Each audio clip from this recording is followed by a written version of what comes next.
नमस्कार, मी प्रमिला झांबरे. तर आज थंडीचा दिवस चालू आहे. तर थंडीच्या दिवसात मस्तपैकी पौष्टिक असे मी हिरव्या मुगाचे लाडू बनवते. तर इथे 1 वाटी मूग मी स्वच्छ निवडून आणि कपड्यानं असं पुसून घेतलेलं आहे. आपण आता ह्याला अगोदर भाजून घेऊया.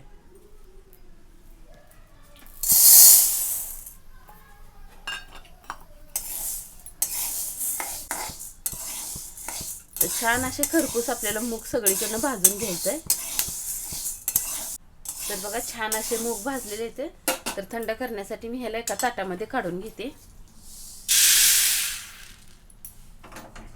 थोडं तरी बारीक करण्यासाठी आपल्याला थोडं थंड करून घ्यायचं आहे.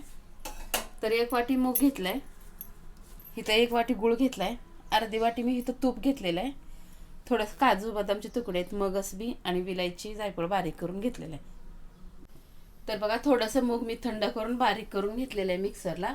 तर आपण आता ही पीठ भाजून घेऊया. त्यासाठी मी कढई ठेवली आहे. मोठे 2 चमचे मी तूप टाकून घेतलेलं आहे. तूप आपल्याला अगोदर वितळू द्यायचं आहे. तूप छान असं वितळले, मी ह्यात काजू बदाम टाकून घेते. ही मगजबी पण ह्यात टाकलेत. थोडंसं लाल होऊ देते अगोदर ती. त्याच्यातच ही टाकून घेते मी सगळं पीठ.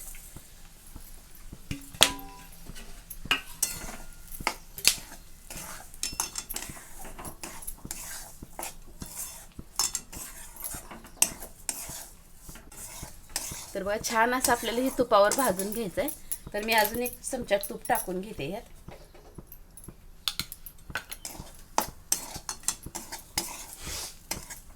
थोडं थोडं करून आपल्याला एका वाटीसाठी अर्धी वाटी तूप लागणार आहे. तर बघा, सगळं अर्धी वाटी मी तूप ह्याच्यात वतून घेतलेलं आहे आणि छान असं हे पण पीठ भाजलेलं आहे.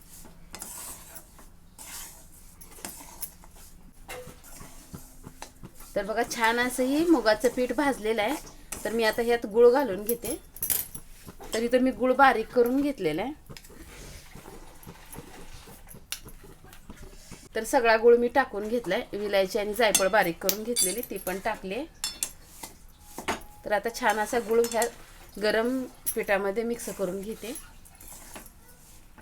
तर गूळ छान असा मिक्स झालेला आहे. हे मिश्रण सगळं मी एका ताटामध्ये ओतून घेते.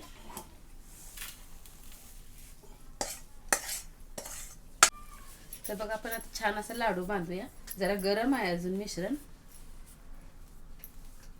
बघा, लहान मुलं जर असतील तर मोठा लाडू वाटोळ करत असतील तर असे छोटे छोटे मुगाचे पौष्टिक असे लाडू तुम्हीही बनवून द्या. मी 1 लाडू करून दाखवलाय आत्ता.